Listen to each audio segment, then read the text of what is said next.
ढेंकानाल महिला महाविद्यालय रे रक्त शिकुली रक्तहीनता निराकरण सचेतनता अभियान आरंभ। राज्य में दिनकू दिन रक्तहीनता रोगी संख्या बढ़िबारे लागिछि। एही रोगर निराकरण पाई सरकारी और बेसरकारी स्तर में विभिन्न सचेतनता कार्यक्रम आयोजन करा जाउछि। ताहा सत्वे लोक माने सचेतन न होई रक्तहीनता रोगर शिकार हेउछंती।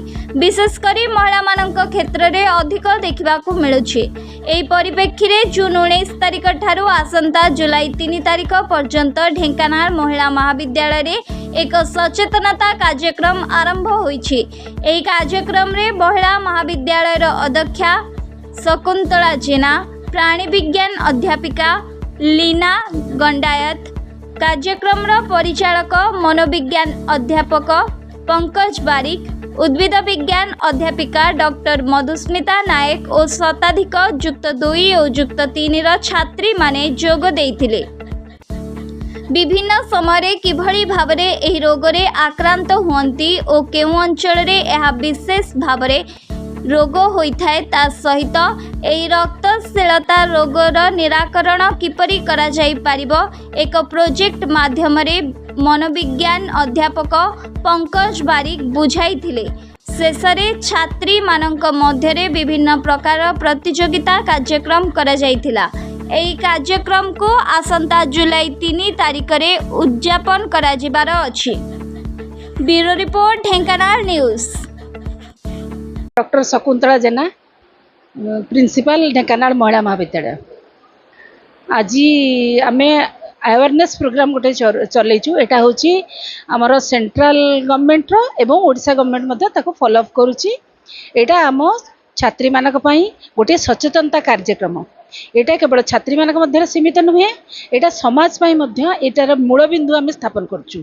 ए जो रक्तहीनता अवेयरनेस प्रोग्राम ए सिकल सेल एनीमिया रोगी मानकर संख्या आमर जहाँ समाज रे वर्तमान बढ़ी जाइछि। आमर सब शिक्षा माध्यम रे आमर सब वक्ता माने सब कहिले ताहा पिला मानक गोटे सचेतनता सृष्टि कला। से माने आग काल रे लोक माने सब भाबुथिले हेई जाइछि मो पिला को सिकल सेल एनीमिया हेई जाइछि कोन करिवि दुखी होउथिले इत्यादि विभिन्न प्रकार पिला माने विभिन्न प्रकार साइड वाइज इफेक्ट रे से माने भोगुथिले किंतु जानि परनथिले जे रीजन कोन, रीजन बिहाइंड इट कौन, से डाक्तरखाना जावाक पड़ो, से चिकित्सा नाक पड़ो, ये सब से जानू ना। आम पाक जेतु आमर शिक्षा अनुष्ठान बहुत छात्री मानकर एटी सबुदिन समागम होउची, से माने शिक्षा पाउचंती एवं सोसाइटी रे मध्ये सेमानकर किछ गोटे कर्तव्य रहिची। से ए सचेतनता कार्यक्रम आम ताकू जणाई देलु। पिला माने तुमे सुनो जान तुमर चारिपटरे जो पिला माने सब अछंती, जदि कोनोसी जगह रे तुमे देखिलो गोटे पिला पाखरे एई सब लक्षण देखा जाउची, सिकल सेल एनीमिया लक्षण देखा जाउची, ताहले तुमे माने से माने को सचेतन कराओ, से माने हॉस्पिटल जांतु, से माने ठीक भाबरे नियंतु चिकित्सा नियंतु एवं उपकृत होंती। जदि आमे एई लक्ष्य रे चलिबा ताहले आगामी 2047 बेलकू भारत रे एई रोगर निराकरण संपूर्ण भाबे हेई पारिथियो बोली हमर आशा। धन्यवाद। यही कार्यक्रम आज चलला, यह सप्ताह भी चली रही। प्रतिदिन आम कि ना कि आम ए ड्राइंग कंपटीशन रखीचु, पोस्टर कंपटीशन रखीचु, क्विज कंपटीशन रखीचु एवं पिला मानक प्रबंध प्रतियोगिता मध्य रखीचु। विभिन्न प्रतियोगिता मध्य पिला जो प्रिपेयर होती आसुंच आलोचना होची, से आमर यही जिनसटा बारंबार आम आलोचना करने द्वारा से मैंने ये घटनाटा उपरे सब निजे भल भाव में बुझी जाउछंती। तापरे से माने हले बाहक, से माने से जिनसटा को शिक्षानुष्ठान रु समाज पर्यंत नहीं पारिबे। एई प्रोग्रामटा सफल हो एथरे हमर आंतरिक प्रयास रही, इच्छा मध्य रही। अच्छा, मो ना हूँ लीना गंतायत और मु ढेंकानाल महिला महाविद्यालय रे अच्छी जूलॉजी असिस्टेंट प्रोफेसर। आज आम करूचु sickle cell anaemia awareness programme. आज 19 जून रे हमर world sickle cell anaemia day पालन करा जाउची। तो ढेंकानाल महिला महाविद्यालय परिसर रे आम ढेंकानाल महाविद्यालय छात्री माने और आम government women's higher secondary school रे भी छात्री माने आज एठी एकाठी हेचंदी। आमर प्रोग्राम ऑफिसर आमर प्रिंसिपल मैडम मन को मोटिवेशन और सपोर्ट रे आम आज प्रोग्रामटा करूचु। आम ये आज बहुत बड़े प्रतियोगिता भी करिचु, पोस्टर प्रतियोगिता करिचु, आमर एसे कंपटीशन करिचु, एबे गोटे क्विज कंपटीशन भी आम करिवु। आमर पंकज सर जे कि साइकोलॉजी रा लेक्चरर अछंती सर आज गोटे प्रेजेंटेशन देइचंती कि सिकल सेल एनीमिया कौन तार कजेस कौन तार सिम्पटम्स कौन आमे ता विषय कौन जानिबा दरकार केमिति ताको टेस्ट करा जाए आउ एटा फोर्टनाइट माने 15 दिन खंडे प्रोग्राम चलिबो तो आज टू स्टार्ट हबो आ 15 दिन 3 तारिख रे जे ताको शेष करबो आमे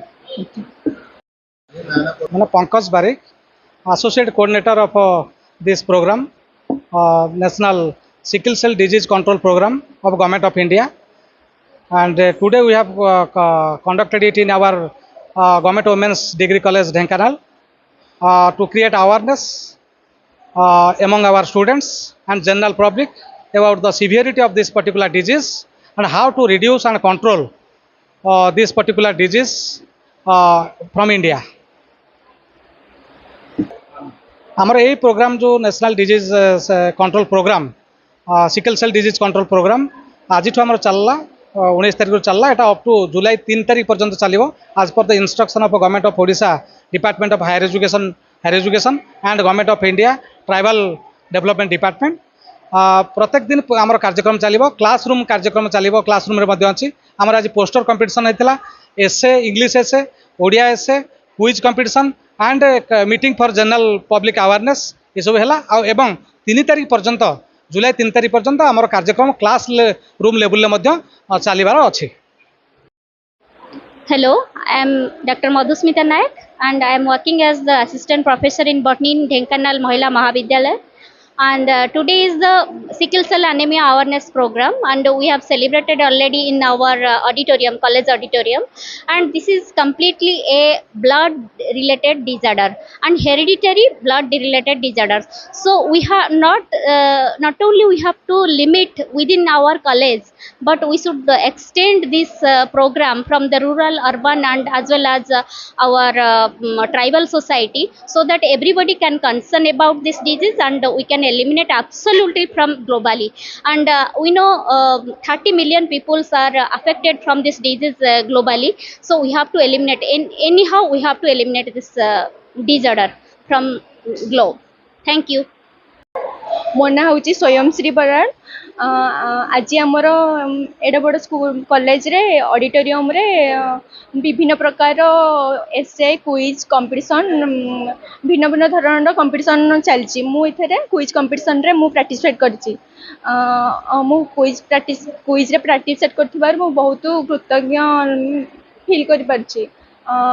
सिकल सेल हम एतिकी शिक्षा पाइलु कि सिकल सेलटा हूँ it is a genetic inheritance जहाँद्वारा कि पेरेंट्स टारू एटा हूँ माने ट्रांसफर होची से बेसी ये माने ट्राइबल एरिया रे देखा जाउची आउ एको कंट्रोल करछन्ते ट्राइबल एरिया ऑफ माने अफेयर्स ए सिकल एरियाटा माने कॉमनली जनरल एको आमे होची कहि परिया कि सिकल सेल एनीमिया होची माने एटा कंट्रोल होची मिनिस्टर ऑफ ट्राइबल एरिया एटा होची माने प्रायतः होची स्टेट देखा जाए जहाँ कि Jharkhand, Maharashtra, Madhya Pradesh, western India.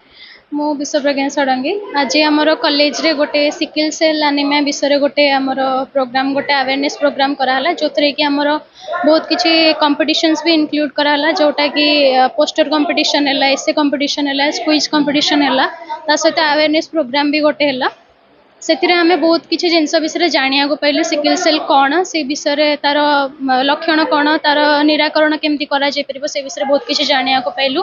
Participants भी बहुत सारा अच्छा आम से भी भलरे समस्ते पार्टिसिपेट करूँ आमर जुलाई 3 तारिख पर्यंत चलने को जाऊँगी एमती अवेयरनेस प्रोग्राम आम कॉलेज आहरी से विषय चलबार अच्छे इवन क्लासरूम प्रोग्राम भी से विषय किसी हबार अच्छी एवं आम चेष्टा करूँ आहरी अधिका स्प्रेड करने जेहेतु गवर्नमेंट ऑफ इंडिया तरफ ट्राइबल पीपल विशेष करके से ऊपर ही किछटा अवेयरनेस प्रोग्राम आमर चलुची मु एथिरे पार्टिसिपेट करी बहुत गर्वित अनुभव करछि. धन्यवाद.